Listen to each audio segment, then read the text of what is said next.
Bismillahirrahmanirrahim. Assalamu alaikum wa rahmatullahi wa barakatuhu. My name is Zahid Ehsan. By profession, I am a tailor. My question is Muslim woman is liable for the maintenance long life after divorce?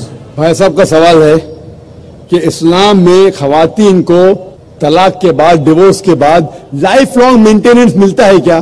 اسلام میں جو حقوق ہے خواتین کے وہ الحمدللہ اتنے اچھے ہیں کہ تمہارا لائف لانگ مینٹیننس اچھے. انڈین لا میں لائف لانگ مینٹیننس ہے. کچھ سال پہلے کتنا دیتے تھے؟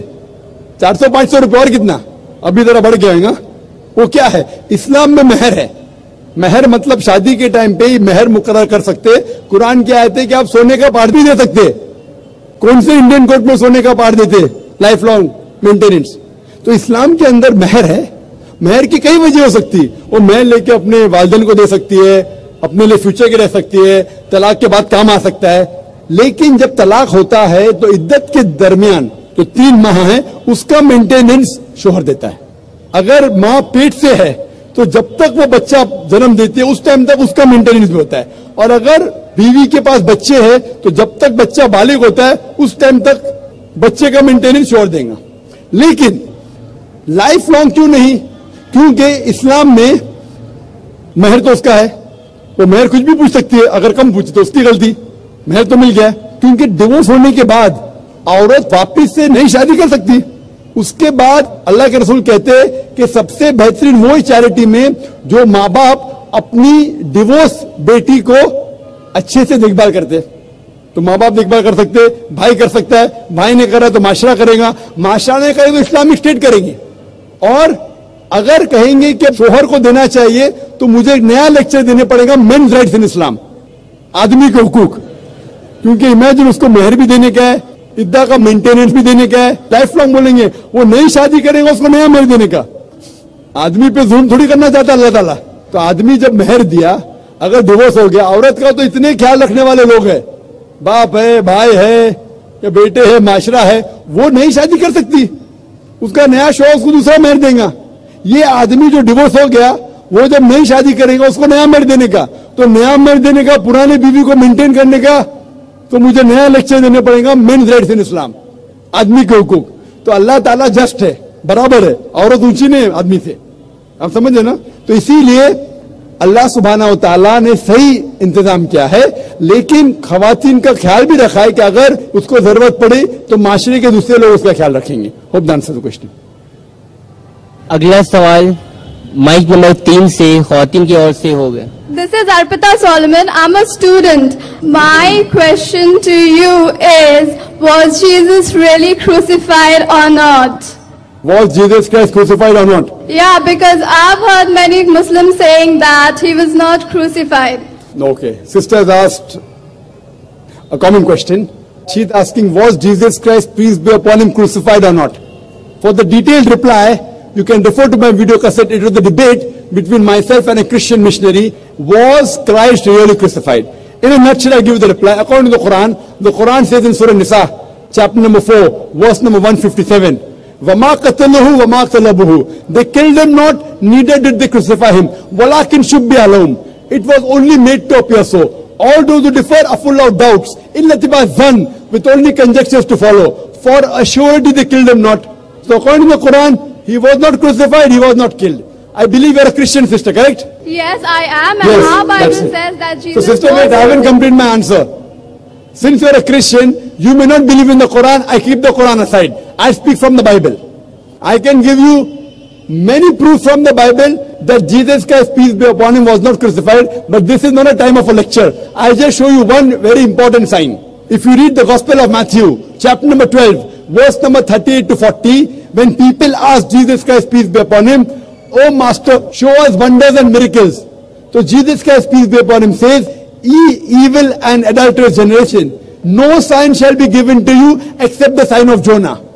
For as Jonah was 3 days and 3 nights in the belly of the whale, so shall the Son of Man be 3 days and 3 nights in the heart of the earth." Now, every Christian knows the sign of Jonah. You don't have to be a scholar of the Bible, because it is taught to us in school. in the Christian missionary school, at Sunday school, in comic strips. If we know that Jonah is mentioned even in the Quran, somewhat similar, Yunus alayhi salam. In the Bible, Jonah was asked by Almighty God to go to Nineveh and deliver the message. He runs away from there, he goes to Joppa.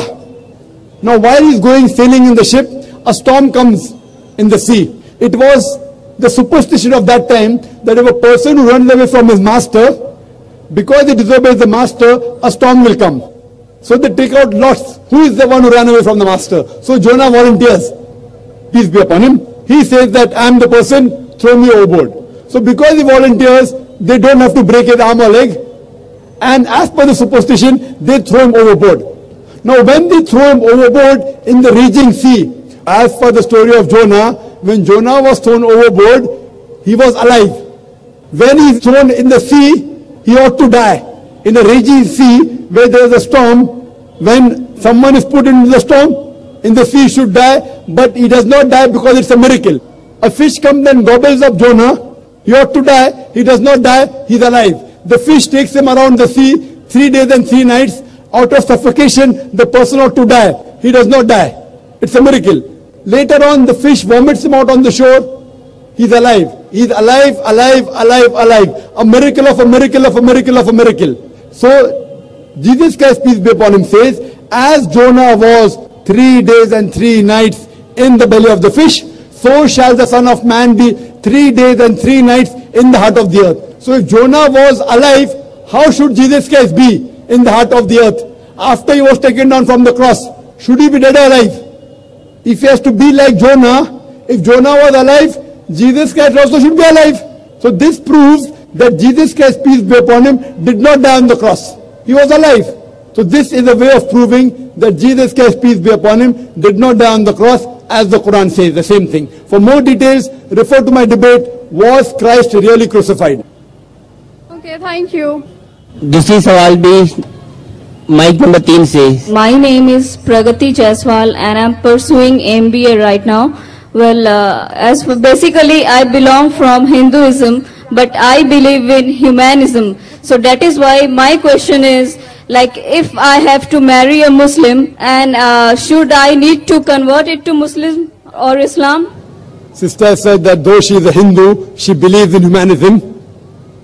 और अगर उसे शादी करने का मुस्लिम के साथ, I'll go back to Urdu because it's Urdu crowd. सवाल था कि अगर उसे मुस्लिम से शादी करना है तो क्या जरूरी है कि वो इस्लाम कबूल करे?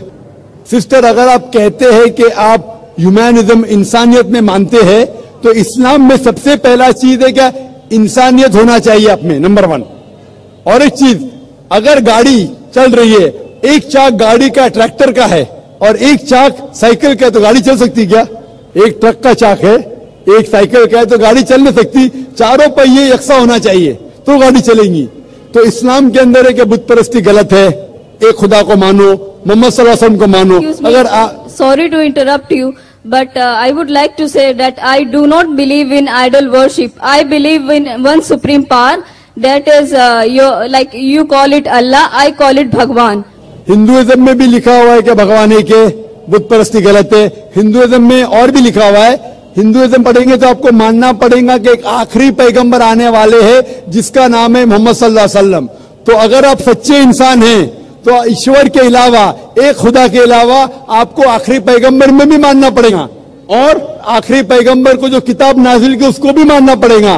आप अगर चाहे आपका नाम मत बदलो, मुझे इतराज नहीं है, लेकिन आपको एक खुदा में मानना पड़ेगा, आखिरी पैगंबर में मानना पड़ेगा, आखिरी पैगंबर की किताब में मानना पड़ेगा. यही सही इंसानियत है. इंसानियत के लिए आपको इंसान के बनाने वाले भगवान को मानना चाहिए. पहले यह तहकीक करना चाहिए कि भगवान की किताब कौन सी है.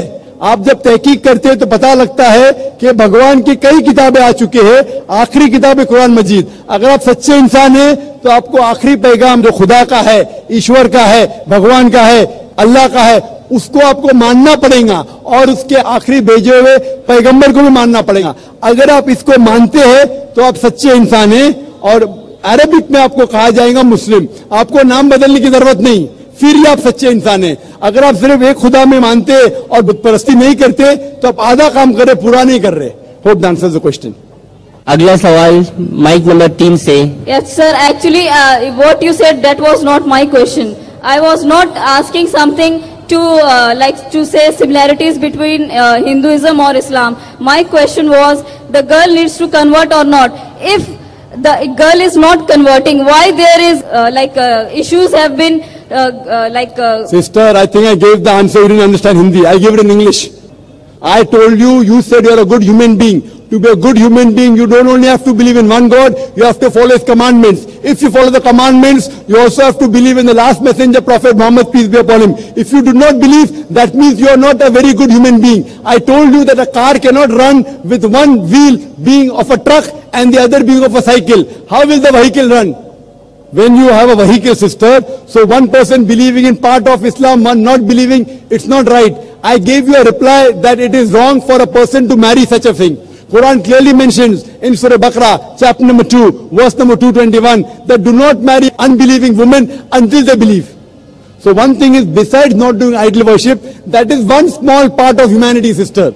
You also have to believe in the last and final messenger, Prophet Muhammad, peace be upon him. If you do not believe, that means you are not a complete good human being. And you cannot marry a person who believes in Prophet Muhammad, peace be upon him. This is the issue, because that person who is a Muslim, he agrees with the teaching of the Prophet Muhammad, peace be upon him. He'll say, do hijab. You say, I don't want to do. What will you do? There'll be a fight. He will say, don't expose your body. You say, I want to expose. There'll be a fight. He will say, offer prayers. You say, I don't want to offer. There'll be an argument. And surely a person would like his spouse or her spouse to go to Jannah. So imagine, I would not marry a girl who I know is not going to go to Jannah. I will surely like to marry a girl. I would like my wife to go to Jannah. So the best thing, sister, I gave you the answer which you didn't understand in Urdu. I'm repeating in English. It's compulsory for both the people should be of the same religion. Both should be Muslim. Then only can they marry. Hope that answers the question.